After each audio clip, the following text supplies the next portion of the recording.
이제 요셉 이야기를 보면요, 요셉은 인생은 애굽의 총리가 되기까지 여러 번 직업의 변동이 있었죠. 목동에서 노예에서 보디발 집의 하인에서 하인 중에 총무, 가정총무, 그러다가 모함을 받아서 죄수가 되기도 하고 모범 죄수가 되기도 하고 모범 죄수로 있다가 꿈을 잘 해몽하는 꿈 해몽가로 되었다든가 바로에 의해서 총리가 되죠. 경영가, 지략이 뛰어난 경영자가 되기도 하고, 그 다음에는 흉년에 대해 곡물을 매매하고 땅을 매수하여서 세계적인 무역가가 되기도 합니다. 그리고 형제들을 보고 너희는 정탐꾼이라고 말하는 걸 보면 출입국 관리도 잘했던 것 같아요. 이런 여러 다양한 직업들을 보면서요, 다양한 환경에서 상황에 처하게 되지만 요셉의 신앙 인격이 계속 더 성숙하는 것을 성경 속에서 보게 됩니다. 거기서 가장 두드러진 성숙은요, 하나님이 함께 하셨더라라는 한 단어에서 해석할 수가 있는 거죠. 요셉이 위대한 경영자가 되려고 경영학 수업을 받은 것도 아니고, 세계적인 무역학자가 되기 위해서 경제를 공부한 것도 아니고, 그리고 보디발의 집에서 가정총무가 되려고 이 집안일을 잘 돌보는 그런 것을 공부한 것도 아닙니다. 요셉이 지금까지 오게 된 것을 한마디로 얘기한다면 하나님이 함께 하셨다. 요셉의 꿈 때문도 아니라 하나님이 함께 하셨다라는 흔적만 남기는 거죠. 그래서 이 본문을 읽는 독자들에게 본문은요, 요셉이 얼마나 위대한 사람인가, 요셉의 꿈이 얼마나 대단했는가, 요셉이 꿈대로 되었다라는 것에 대해서 말하고 있지 않다라는 것을 기억해야 됩니다. 몇몇 지도자분들께서 꿈을 가져라, boys be ambitious, 꿈을 가져야 된다라고 외치면서 어린아이들에게 야망을 심어주었던 그런 해석들은 이젠 지양해야 되지 않는가 생각을 합니다. 요셉은 꿈을 키우고 꿈을 가지고 야망을 키워서 총리가 된 사람이 아닙니다.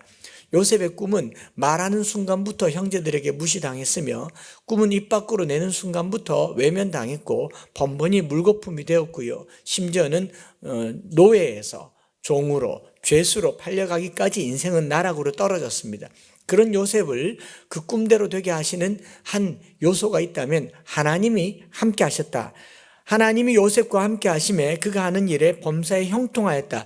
이 한 문장이 요셉 인생의 전부였다라는 것을 의도적으로 보여주고 있는 것이죠. 하나님이 함께 하시는 동안 요셉의 삶과 인격은 물 흐르듯이 변화해서 41장 바로 앞장에서 므낫세와 에브라임의 출산 이후로 지난 아픔을 잊어버리는 망각과 현재의 삶의 번성을 축복하는 현재의 축복이라는 은혜를 덧입게 됩니다. 이게 요셉의 삶이죠. 총리가 되고 세상의 권력과 부를 호령하는 것이 요셉의 상처를 치유하는데 크게 영향을 주지 않았다는 것에 우리는 눈여겨보아야 됩니다. 성공을 향해 달리는 사람은요, 성공함으로 과거를 잊을 수 있을 거라고 생각합니다. 성공하면 그래서 부모에게 효도하고 아이들이 원하는 것을 마음대로 원하는 대로 해주면 그것을 행복이라고 여기며 성공을 향해서 달렸습니다. 그래서 어려서부터 이렇게 말하잖아요. 너 성공하면 아빠한테 뭐 해줄래? 돈 많이 벌면 뭐 해줄래? 요즘도 젊은이들이 조금만 기다리라고, 내가 돈 벌어서 아빠 옷 사줄게, 차 사줄게, 뭐 해줄게. 그게 우리의 행복의 기준이었어 이라고 볼 수 있다면 요셉은 그렇지 않았다라는 겁니다. 요셉은 자기의 총리됨으로 말미암아 과거의 상처를 잊고 자신의 총리됨으로 말미암아 형제들을 용서한 것이 아니라 요셉의 아들 므낫세와 에브라임을 통하여서 과거를 잊고 현재를 감사하는 삶을 살았다. 굉장히 중요한 이야기인 것이죠. 이 대목이 마음에 와닿아야 됩니다. 가족에게 받은 상처가 너무 깊어서 결혼도 포기하고 또 이성도 버리고 자녀를 갖지 않으려고 하는 이 시대에 우리가 살고 있습니다. 그러니 성공을 하더라도 아픔은 여전히 남아있는 거죠. 그런가 하면 그것도 부족해서 부모에게 받은 상처와 분노를 가슴에 가득 담고 자기 자녀들에게 또 다른 학대를 하고 있는 이 몹쓸 짓을 하는 몹쓸 세대에 우리가 살고 있는 거죠. 거기에 비해서 요셉은 가족 안에서 받은 그 찢어지는 상처를 총리로 회복시키려고 한 것이 아니라 자기에게 주신 아들 므낫세와 에브라임으로 회복시키려고 한다는 사실이 참 놀랍습니다. 하나님이 함께 하시는 방식이 바로 이런 거죠. 코로나 기간 동안에 여러분 유일하게 마스크 벗고 밀접 접촉할 수 있는 사람들이 우리 식구들입니다.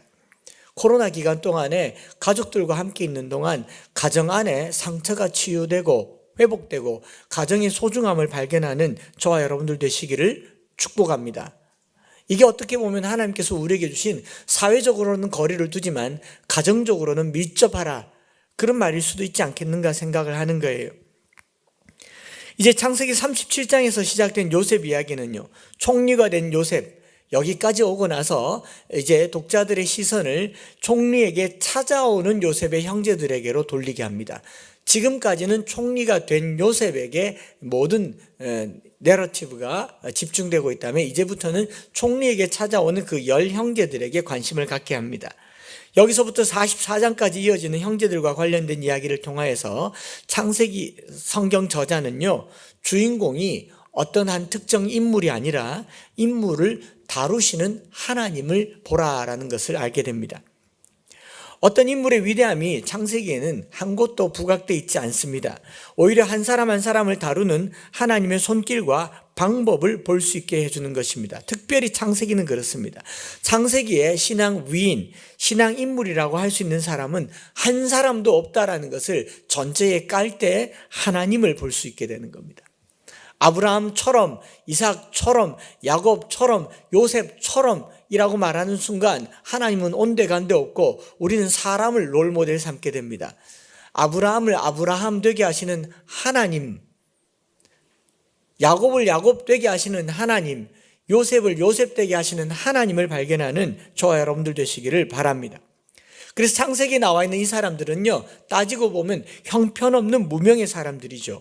하나님이 어떻게 만져서 위대하게 만들어 가는가, 그걸 보라고 기록된 것이 창세기의 기록 이유입니다.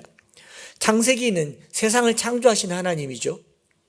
하나님의 창조 방식이 있습니다. 창조 공식이 있어요. 수학 좋아하는 친구들은 공식을 알아야 되잖아요. 하나님의 창조 공식은 땅이 혼돈하고 공허하며 흑암이 깊은 가운데 있을 때에 세상이 창조됐습니다. 소위 무라고 하는 것, 혼돈이라고 하는 것, 아무것도 아닌 것을 유되게 하시는 분이 하나님이십니다. 저기 갈대아 우르에 우상 숭배하고 우상 조각하던 아비의 아들 천하디 천한 사람을 불러서 믿음의 조상 되게 하신 분이 하나님이십니다. 늦둥이로 나서 사랑을 독차지하며 자랐던 아이 이삭에게 두 아들은요, 그 중에 한 아들밖에 사랑할 여력이 없었던, 한 사랑밖에 받지 못했던 이삭이었습니다. 그래서 편애와 경쟁으로 아이를 키웠던 그 야곱과 에서, 그런 사람들도 하나님의 손에 변화되어서 12아들들의 아비가 되게 하신 것입니다. 다 이 모든 흐름에는 누가 계시다? 형편없는 인간과 그 인간들을 들어 쓰시는 하나님, 그 하나님을 이야기하는 거죠. 순장 모임 때나 성경 공부할 때 가끔 이런 질문을 받습니다. 요셉의 신앙은 어땠습니까? 요셉이 하나님을 어떻게 섬겼다는 내용은 없습니까? 라고 이렇게 묻는데 단호하게 저는 이렇게 말합니다. 신앙이요? 없었습니다. 우리보다 나빴다고 볼 수도 있을 겁니다. 요셉의 시대에는 레위기도 없었고 신명기 법도 없었고 하나님을 어떻게 섬겨야 할지 자체를 알지를 못했습니다. 성전도 없었고 성막도 없었습니다. 요셉이 만났던 그 하나님은 그냥 길 가다가 얻어 걸린 어떤 신이었을 뿐이에요. 여러 신들 중에 요셉에게 얻어 걸린 신이었을 뿐이에요. 우리의 시선에서 봤을 때는 하나님이 택한 사람이지만 요셉에게 하나님은 아무것도 아닌, 하나님에게 요셉도 아무것도 아니었지만 요셉에게 하나님도 아무것도 아닌 그냥 여러 당대에 부르던 신들 중에 한 신이었을 수도 있을 것입니다. 그런데 그런 사람들을 하나님이 함께 하셔서 신앙의 위인되게 하신다는 겁니다. 저는 이런 부분이 너무 감격스럽습니다. 우리가 열심을 내어서 최선을 다해서 신앙을 지키고 복받을 만한 행동을 해서 하나님이 우리에게 복을 주신다.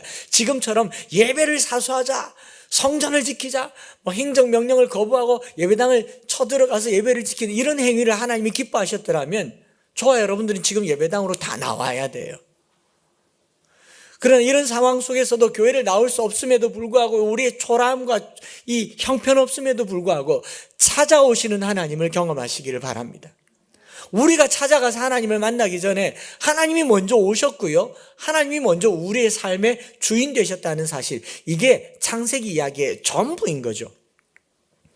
우리의 삶에 이런 은혜가 있기를 원합니다. 저나 여러분들의 부족함과 형편없음을 재료로 하나님의 위대한 뜻을 이루시기를 축복합니다. 부모가 보기에 자녀들은요, 땅이 혼돈하고 공허하며 흑암의 깊은 가운데에서 저건 뭐가 되겠나 싶을 거예요. 그제도 어떤 부모님이 그러더라고. 우리 아이가 뭐 어떻고 저떻고 하고 싶은 게 없어요. 그러고 얘기해요. 그렇게 부모 눈에 형편없어 보이는 아이에게 하나님은요, 무한한 가능성을 갖고 계신다는 사실을 믿으시기 바랍니다. 이게 하나님 방법이잖아요. 하나님의 경륜이라고 얘기합니다.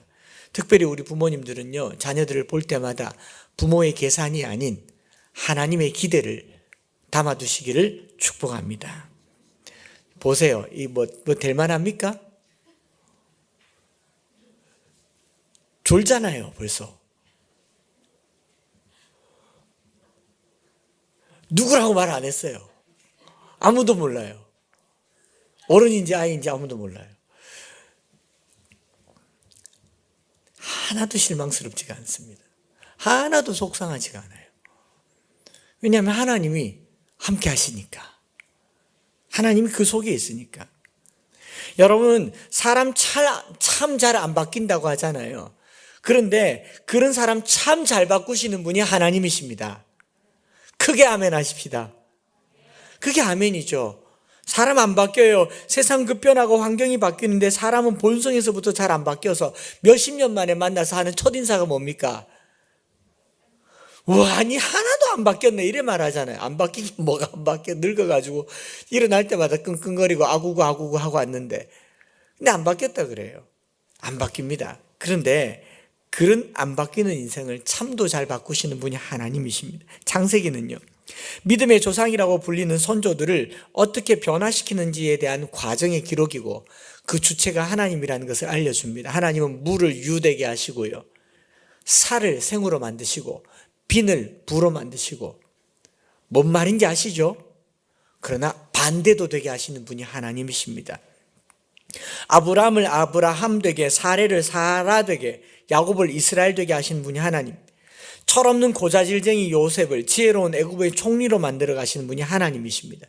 이제 이 요셉이 총리가 되고 난 시점에서 독자들의 시선을, 그러면 나머지 형제들은 어떻게 바꾸실까 궁금하지 않습니까? 이 형편없는 형제들이 어떻게 12지파의 조상이 되며 요한계시록에 이르는 12장로의 이름에까지 거론될 수 있을까 궁금하지 않을 수가 없잖아요.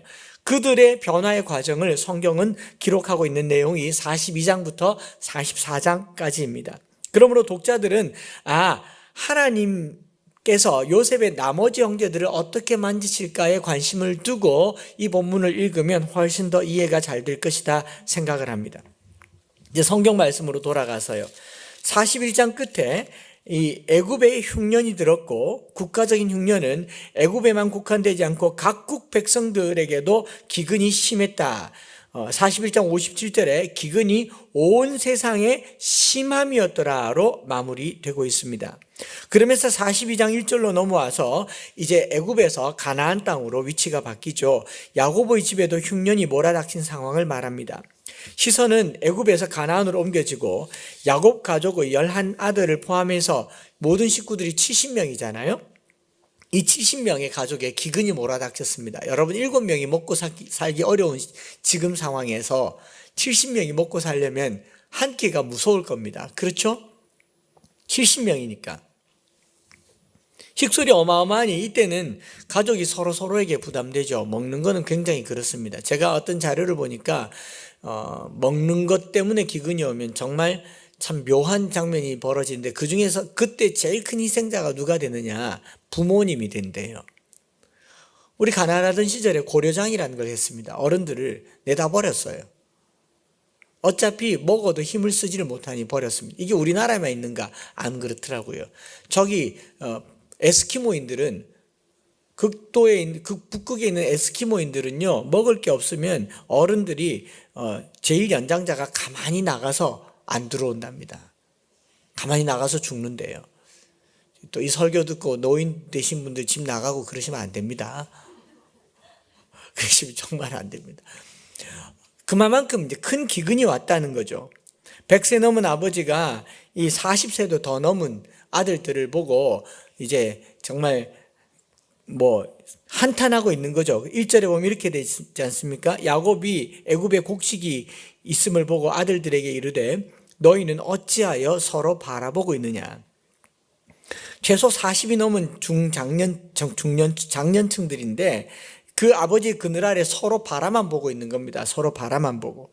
이렇게 서로 바라보고 있는 20년의 세월 동안 요셉은요, 종이 되기도 하고 노예가 되기도 하고 또 감옥의 간수가 되기도 하고 이런 여러 상황 속에서 독립심도 키우고 책임감도 키우고 7년의 풍년 때에 5분지 2, 20%, 5분지 1, 20%를 비축하면서 다음 시간을 준비했다라는 것을 본다면 요셉과 열 형제 사이에 큰 대조가 있죠. 요셉은 준비하는 7년 또 준비하는 13년을 보냈는가 하면 형들은 뭐합니까? 바라만 보고 있는 20년을 살았다라는 겁니다. 바라만 보고.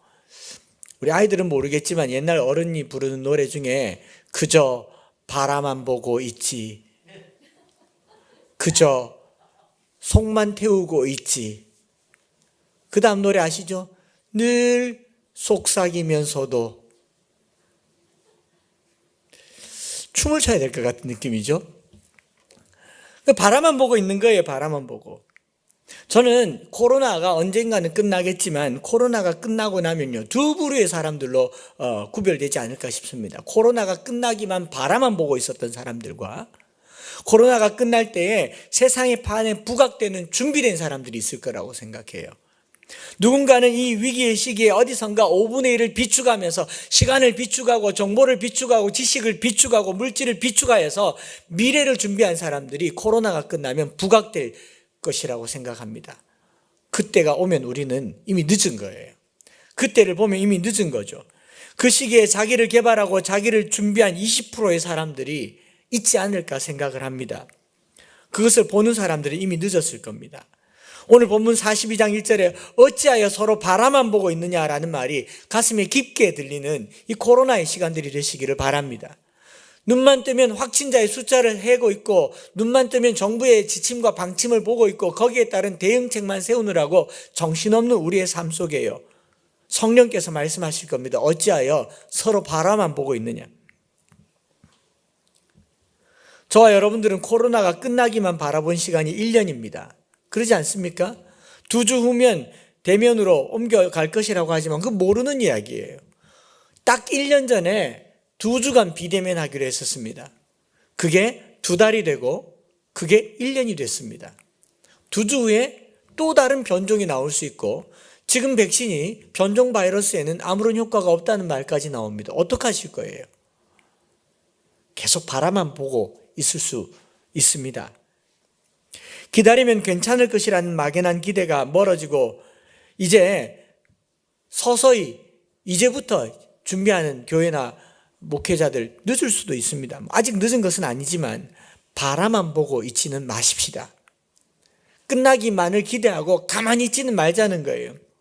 그래서 2절부터 4절에 보면 너희는 그리로 가서 거기서 우리를 위하여 사오라. 그러면 우리가 살고 죽지 아니하리라 하매 요셉의 형 10사람이 애굽에서 곡식을 사려고 내려갔으나 야곱이 요셉의 아우 베냐민은 그의 형들과 함께 보내지 아니하였으니 이는 그의 생각에 재난이 그에게 미칠까 두려워함이 없더라. 이 아버지 야곱이 10아들을 보냅니다. 베냐민은 보내지 않아요. 아들 잃을까 봐 20년 전에 잃어버린 요셉을 생각하고 보내지 않습니다. 그런데 야곱이요, 원래 계산적이었습니다. 항상 계산적이었습니다. 에서 만날 때에도 세 대로 나누어서 이리저리 계산하던 사람입니다. 지금도 계산을 합니다. 두려움과 염려 속에서 계산을 합니다. 묶어두는 것이 베냐민을 옆에 두고 10명만 보내도 될 거라고 계산을 해요. 이 계산 속에는 뭐가 있느냐? 10명이 사올 곡식이면 이 기근이 끝날 때까지 버틸 수 있을 거라는 계산이죠. 정작 7년간 더 남은 기근 속에 10명이 사온 곡식으로는 택도 없었죠. 70명을 다 보내서 사와야 되죠. 하나라도 더 보내서 사와야 되죠. 베냐민이 걱정스러우면 나머지 10명도 보내면 안 되죠. 나머지 10명은 죽어도 되고 베냐민은 죽으면 안 됩니까?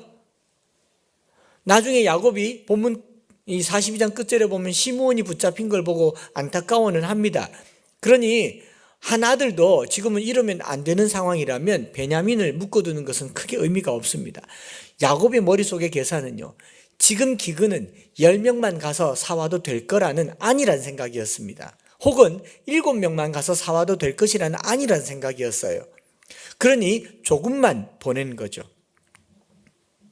금방 끝날 것이라는 막연한 기대감과 막내는 지키고 싶은 두려운 마음, 이거 오늘 우리가 경험하고 있는 경험과 다를 바가 없습니다. 저나 여러분들은 코로나가 금방 끝날 것이라는 기대감을 가지고 있습니다. 아니, 그렇게 기도하고 있고 저도 그렇게 기도했고 금방 끝날 것을 기다렸습니다.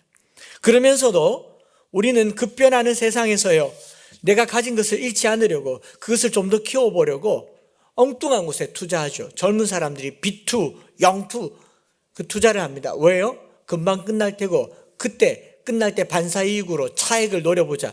이런 게 투자가 되고 소비가 아닌 투자로 끝나버리는 겁니다.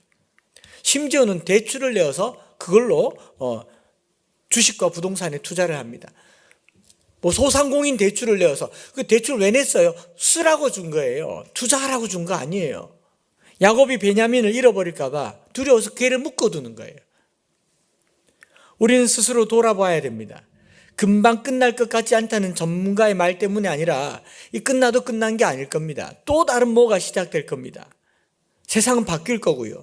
두려워 떨며 검어지고 있으면요, 망할 겁니다. 지금 움켜쥐고 있는 거, 돈 되는 거 찾아다니는 이유는요, 곰곰이 생각해 보세요. 왜 그런지 아세요? 더 이상 내 노동과 내 노력과 내 지식으로는 못 먹고 살겠다라고 하는 자기 비관이에요. 적어도 남자들이 정도가 되면 자식들 거느리고 있고 아내 거느리고 있으면 뭘 해도 내 가족은 내가 먹여 살릴 거다라는 그 정도 자신감은 있어야 되는데, 그 자신감이 없으니까 작은 돈을 투자를 해서 큰 돈 만들어서 그걸로 먹고 살겠다고. 이런 누가 하고요? 이건 비겁한 행동입니다. 이렇게 흥분하면 안 되는 겁니다. 그럼 무능한 거예요. 실력이 없는 겁니다. 지금이야말로 흉년일 수 있어요. 바라만 보고 있거나 적은 노력으로 큰 이익을 바라볼 수 있는 것은요, 그건 비겁하고 불안하고 무능한 처사입니다. 적은 노력으로 큰 수확을 얻는 로또, 복권, 투자, 도박이요, 항상 경기가 어려울 때 일어났던 하나의 유행이었어요. 속지 마세요, 제발 좀. 투자와 관련해서 젊은 사람들이 너무 많이 관심을 가져하고 목사님들의 견해를 물으니까 덧붙이면 성경에 이런 말이 있습니다. 전도서 11장 1절에 너는 내 떡을 물 위에 던져라. 여러 날 후에 도로 찾으리라. 7에게나 8에게 나눠 줄지어다. 무슨 재앙이 땅에 임할는지 네가 알지 못함이니라. 무슨 말인지 잘 모르겠죠. 공동번역을 읽어드리겠습니다. 은혜가 될 겁니다. 돈이 있거든 눈 감고 사업에 투자해라. 할렐루야. 참고 기다리면 언젠가 이윤이 되어 돌아올 것이다.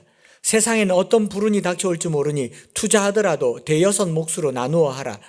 투자하라고 하네요. 한 군데 하지 말고 여러 군데 나누어. 성경은 역시 주식도 알려주는 성경입니다. 정말 그렇습니까? 공동번역이에요.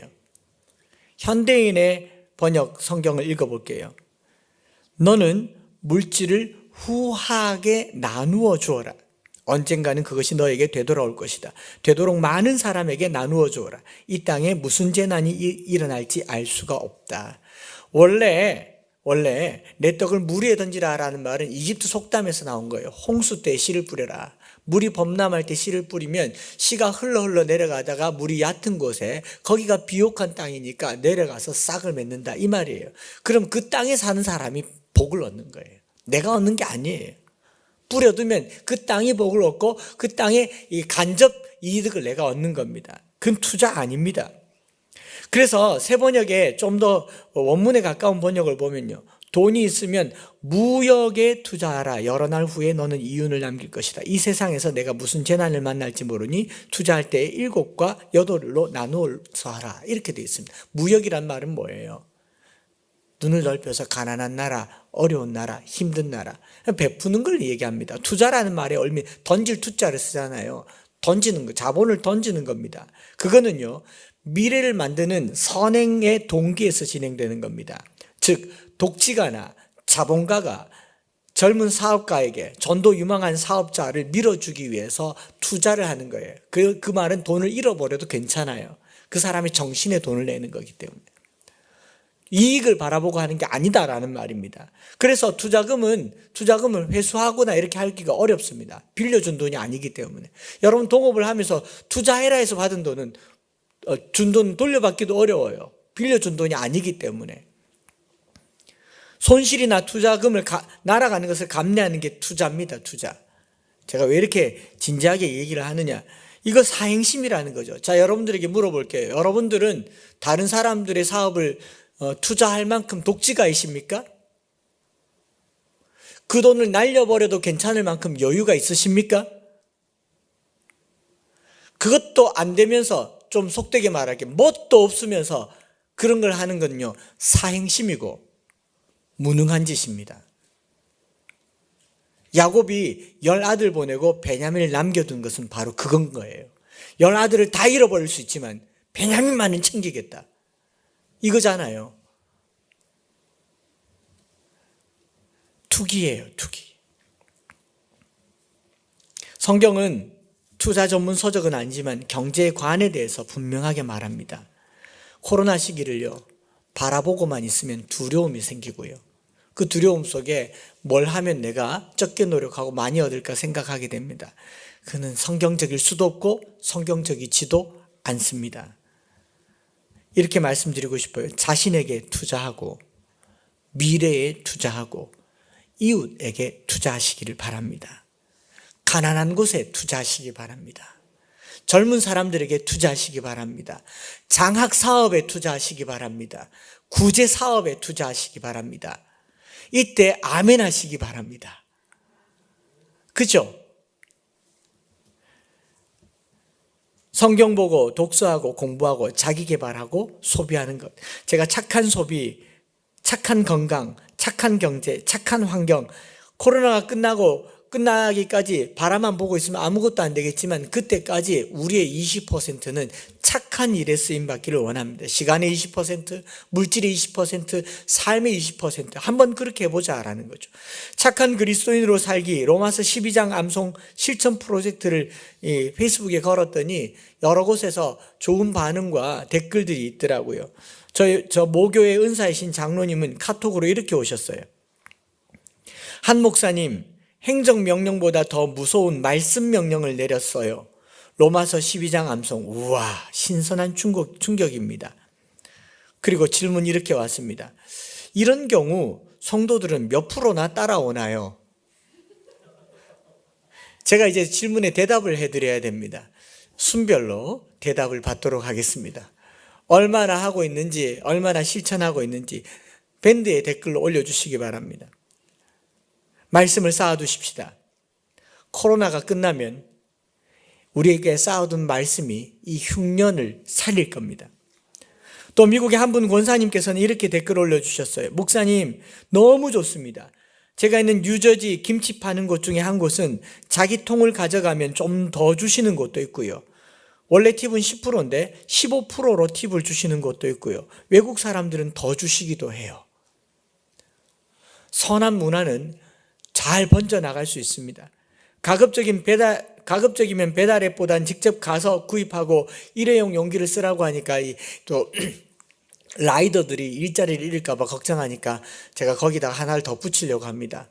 배달 앱을 사용하시면 배달하러 오신 분들에게 현찰로 1,000원 더 드리십시다. 괜찮을 거예요. 제가 어제 한번 테스트 해봤습니다. 배달하러 치킨 왔길래 1,000원을 배달비가 1,000원이라고 그러는데 2,000원을 드렸더니 세상 행복해 하면서요. 제가 뭐 10,000원 드린 것도 아니고 10만 원 드린 것도 아닌데 그 1,000원에 그렇게 큰 인사를 처음 받아봤습니다. 그 1,000원 뭐라고요? 그렇게 써보십시오. 거스름돈 괜찮습니다라는 말 한 번쯤 해보십시오. 여러분 부자가 될 겁니다. 악착같이 한 푼 아끼려고 하는 것보다는 지금은 그런 데 투자하는 겁니다. 말씀을 쌓고 삶을 베푸는 남은 시간 되기를 바랍니다. 이거 언제 끝날지 몰라요. 쌓아둬야 베풀 수가 있습니다. 확진자 숫자만 바라보지 말고요. 바라만 보고 있지 말고요. 말씀을 쌓아두는 저와 여러분 되기를 축복합니다. 두 번째로 바라보지만 말고 쌓아두라. 자기에게 투자하라. 근데 이따가 나눔해야 되잖아요. 두 번째로요. 잊어야 기억납니다. 한번 따라할까요? 잊어야 기억난다. 상처를 극복하고 잊으면요, 상처 때문에 잊혀졌던 꿈과 비전과 행복들이 생각나기 시작합니다. 우리 마음속에 어렸을 적부터 가졌던 선한 마음과 꿈들이 상처 때문에 가려워서 숨겨져 있다가 상처가 벗겨지는 순간 이 꿈이 기억나는 장면이 42장에 기록되어 있습니다. 요셉이 형들이 자기 앞에 엎드리는 걸 보고 42장 9절에 요셉이 그들에게 대하여 꾼 꿈을 생각하고 그들에게 이르되 너희는 정탐꾼들이라. 꿈이 생각났어요. 그 전까지는 생각지도 못했던 꿈들이 생각났습니다. 무엇 때문이었던가? 바로 앞장에 므낫세로 말미암아 아비의 집에 그 아픔을 잊었을 때 꿈이 기억나는 겁니다. 유독 아픔과 상처, 어둠은 오래 기억하는데요, 그 안에 들어가 있는 좋은 기억들은 기억을 못합니다. 우리 자녀들 부모에게 받은 상처들 오래 기억하는데 좋은 건 훨씬 더 많이 받았거든요. 욕을 더 많이 먹었을까요? 사랑을 더 많이 받았을까요? 말씀해 보세요. 10,000가지 사랑을 받았는데 한마디 욕했다고 그걸 가슴에 가지고 아버지가 언니한테 이렇게 말했어요. 이게 안 지워지니까 받은 사랑이 기억이 안 나는 거예요. 그렇지 않습니까? 상처가 치유되지 않으면 사랑이 기억나지 않는 겁니다. 전 요셉을 보면서 그런 생각을 했어요.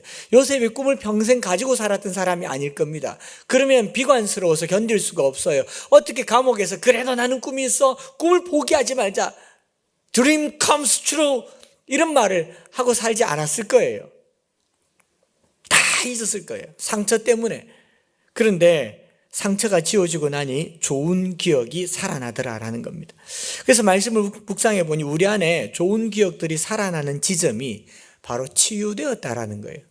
집에서 서로 이야기할 때 상처 이야기하는 사람은 치유가 필요한 사람이고요, 좋은 기억을 이야기한 사람은 치유가 된 사람일 것 같아요.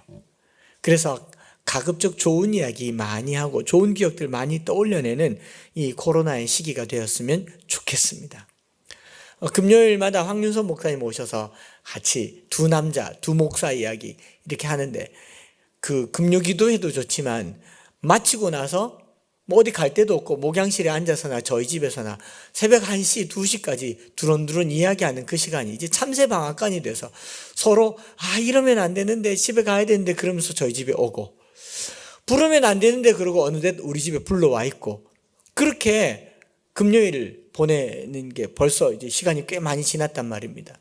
그 시간 동안 뭘 했는가 봤더니 여전히 옛날 얘기하더라고요. 그때 우리 너희 집에 얹혀 살지 않았나, 왜 살았는지 모르겠다 그러면서 옛날 이야기들을 하고 있는 우리 모습을 보면서요, 이게 하나님께서 우리에게 많은 상처를 걷어가셨구나, 지워주셨구나 생각을 합니다. 저랑 그 황 목사님이랑 안 싸웠겠습니까? 다시는 안 볼 것처럼 안 싸웠겠으면, 교단 달라서요, 신학 달라서요, 바르트 얘기하고 칼빈이 얘기하면서 싸우고, 통합교단, 합동교단, 서로의 구원이 없다고 얘기하고 싸우고, 하루 이틀이 아니었습니다. 원숙처럼 지냈습니다. 다 지워지고요, 옛날에 좋은 기억만 살아나더라고요. 저는 코로나 때 좋은 이야기 많이 하고 좋은 기억 많이 살리는 치유의 시간이 되기를 바랍니다. 이게 중요해요. 이제 결론으로 세 번째, 오늘 본문에서 이 저자가 정말 다루고 싶어 했던 부분들이 이거죠. 18절부터 25절에 열 형제의 내면의 변화가 나타나고 있습니다. 사흘간 감옥에 있던 요셉의 형제들은 생애에서 가장 긴 시간을 보내죠. 살면서 제일 긴 시간을 보냅니다. 지난 20년간 깊이 숨겨두었던 기억을 끄집어내어서 청산하는 내용이 기록되어 있습니다. 요셉은 므낫세를 통해 아비 집을 잊고 그 전에 꿈을 기억해냈다면, 형들은 숨겨두었던 기억을 꺼내어 회개하는 시간을 갖게 되는 것이 오늘 본문의 이야기입니다. 반추하고 회상하는 장면이 은혜롭습니다. 21절 보면 이렇습니다. 그들이 서로 말하되 우리가 아우의 일로 말미암아 범죄하였도다. 그가 우리에게 애걸할 때에 그 마음의 괴로움을 보고도 듣지 아니하였으므로 이 괴로움이 우리에게 임하도다 라고 얘기합니다. 세 번째 우리가 기도할 제목은요, 제대로 기억해야 잊을 수 있습니다. 회개는 정확한 기억을 통해서 참회의 방법을 통한 씻음으로 씻어지게 됩니다. 예일대학교 교수이자 화해의 신학자라고 하는 미로슬라브 볼프, 옛날에 한번 소개한 적이 있죠. 기억의 종말이라고 하는 두꺼운 책에서, 이분이 우크라이나 사람인데 유고슬라비아 사람인데, 유고슬라비아 사람, 공산국가 일대에 미국 사람과 결혼해서 유고슬라비아 군 생활하면서 비밀 경찰과 군대에서 갖은 고문과 또 이렇게 사생활 침해를 겪었던 그 과거의 상처가 있습니다. 그래서 유고슬라비아 비밀 경찰과 군대에게 신문받은 경험과 기억 속에서 이것들을 화해로 만들어가는 유명한 신학을 이제 제창하게 됐죠. 그 책의 인터뷰 내용에 보면 이런 내용이 있습니다. 새 하늘과 새 땅에서 사람이 하나님과 화해하고 사람들이 서로 화해하는 것, 이것이 인류를 향한 하나님의 목적입니다.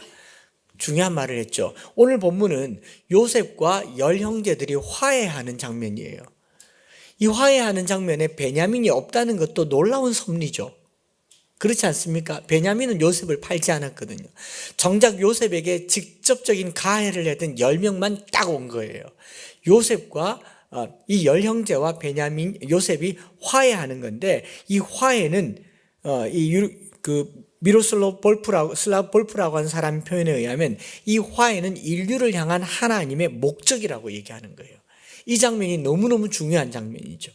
새하늘과 새 땅에서 사람이 하나님과 화해하고 사람들이 서로 화해하는 것, 이것이 인류를 향한 하나님의 목적입니다. 우리는 모두 죄인입니다. 그렇기 때문에 우리가 새하늘과 새 땅에 들어가기 위해서는 화해가 먼저 일어나야 됩니다. 저들이 애굽 땅에 들어오기 전에 뭐가 일어나야 되냐면 화해가 일어나야 되고, 그죠? 그렇기 때문에 우리는 또한 바르게 기억해야 됩니다. 이렇게 말합니다. 미로슬라브 볼프는 화해를 위한, 회개를 위한 전 단계에 뭐가 필요하느냐? 기억이 필요합니다. 20년 전에 요셉을 팔아버렸던 이 형제들이 감옥에서 보내는 사흘 동안 뭘 하기 시작했냐면 20년 전의 일이 기억난 거예요. 그리고 회개한 겁니다. 이게 화해의 시작입니다. 정부가 국민의 뜻을 따라서 사면을 하니 안 하니, 이 모든 것들은요, 당사자에게 달려 있습니다. 감옥에 있는 시간 동안 기억나고 떠올라져서 이것이 잘못되었다고 느껴지는 순간, 그날이 사면의 순간이 되겠죠. 그러면서 교회는 기억의 의식인 성찬식, 나를 기념하라고 하신 그리스도의 십자가를 기억함으로, 십자가가 우리를 하나님과 화목하게 한 죄사함의 기억을 떠올리게 하는 순간 주님의 만찬 안에서 우리는 화해를 경험하게 된다, 이렇게 말을 했어요. 그 말이 뭐냐? 성찬식을 하면요, 이 떡을 먹어라, 너희를 위하여 찢는 내 살이니라. 이 잔을 마시라, 너희를 위하여, 너희 죄사함을 위하여 흘리는 내 피니라 라고 말하는 순간, 이 떡과 잔을 마시는 사람은 죄인입니까? 의인입니까? 죄인이 되죠. 그러면 내가 죄인이라는 것을 인식하는 순간 나에게 가해했던 사람들도 동일한 죄인이기 때문에 죄인과 죄인 사이에 화해가 이루어지고, 이 화해는 십자가 안에서 용서로 나아간다, 이렇게 말하고 있는 겁니다. 이 기억은 두 가지로 나타납니다. 십자가를 향한 기억과 자신의 잘못을 향한 기억. 십자가 앞에서 내가 십자가의 원수였으며, 내가 또 누군가를 원수로 여기며 경멸스러운 인간으로 여기는 그 인간도 그리스도의 십자가 앞에 있다는 사실을 발견하는 순간, 이 두 기억은 주의 만찬을 통하여서 나를 기념하라 하신 주님 말씀처럼 화해가 이루어진다라고 얘기합니다. 똑같은 장면이 여기서 나타나는 겁니다. 열 형제들이 우리가 20년 전에 그가 애걸할 때 그 마음의 괴로움을 보고도 듣지 아니하였도다, 이 괴로움이 우리에게 임하였도다, 스스로 죄인 되었음을 고백하는 순간 눈물이 어디서 납니까? 요셉에게서 나는 거예요. 요셉의 이 눈물은 보고 싶은 눈물이 아니에요. 형들의 입에서 나오는 그 참회 속에 요셉이 눈물을 흘리고 있는 거예요. 너무너무 은혜롭고 아름다운 한 폭의 그림 같은 장면이 나타나고 있는 겁니다. 십자가 앞에서 자신이 죄인임을 기억하는 순간 다른 죄인과 함께 죄의 기억이 반짝하면서 기억남과 동시에 또 사라지는 화목이 일어나는 겁니다.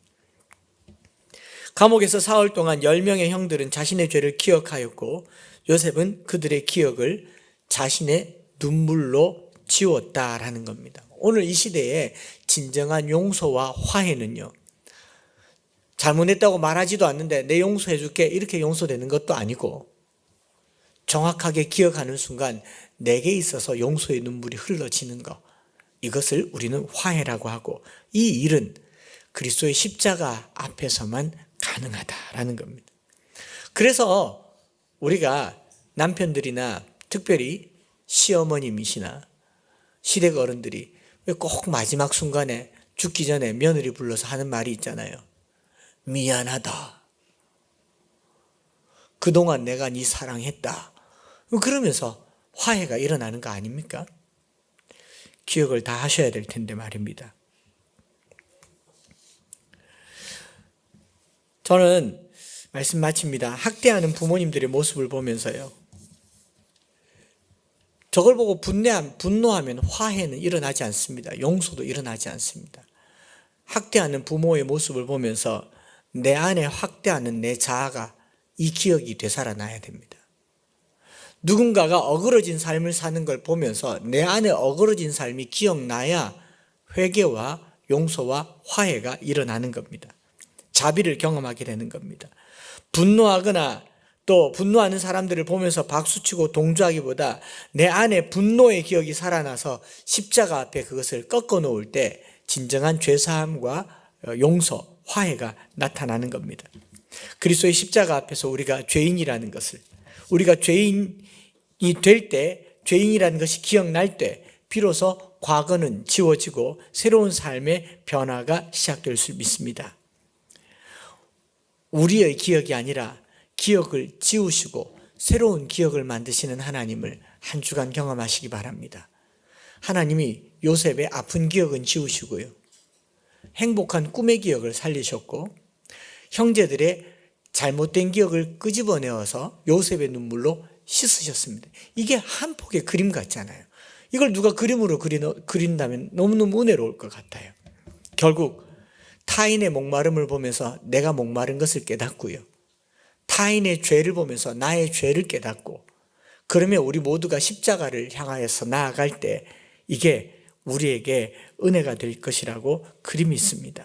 요셉이 그들을 떠나가서 울었을 때요, 그 눈물 속에는 형들을 향한 용서와 자신의 삶에 이 고자질장이 같았던 그 삶의 잘못들이 번갈아서 오고 갔을 것이라고 생각합니다. 저와 여러분들이 하나님을 향한 이런 목마름이 있기를 축복합니다. 이 목마름을 가지고 나아가는 것이 한 주간의 우리의 숙제가 아닌가 생각하면서요, 이 찬양을 드려요. 사슴이 시냇물을 찾기에 갈급함같이 내 영혼이 주를 찾고자 주를 갈망합니다. 주여 어찌합니까? 금요일날 이 찬양 드리면서요, 이런 생각이 들었거든요. 사람들이 하는 말이 네 하나님이 어디 있느냐, 내가 밤낮으로 눈물 흘리니 주여 어찌합니까? 사람들이 네 하나님이 어디 있느냐 묻는 것 때문에 속상한 줄 알았는데, 나도 하나님 없이 살았잖아요. 어쩌면 우리도 하나님 없는 듯이 지금 살고 있잖아요. 오늘날 교회를 향해서 사람들이 손가락질할 때 나도 같이 손가락질하고 있잖아요. 지금 우리가 바라만 보고 있으니까 바라보고 있는 걸로 끝나는 게 아니라 동조하더라고요. 바라보는 것은 또 다른 형태의 폭력 가담이다란 말을 하지 않습니까? 바라보고 있으면 안 됩니다. 방향을 바꾸어서 새로운 삶을 준비해야 되고, 그 새로운 삶은요, 잊어버림으로 새로운 기억이 살아나고, 잘못된 과거는 정확하게 기억함으로 회개하는 것, 그것 아니겠습니까? 정말 갈급함으로 주님을 찾아 나서기를 바랍니다.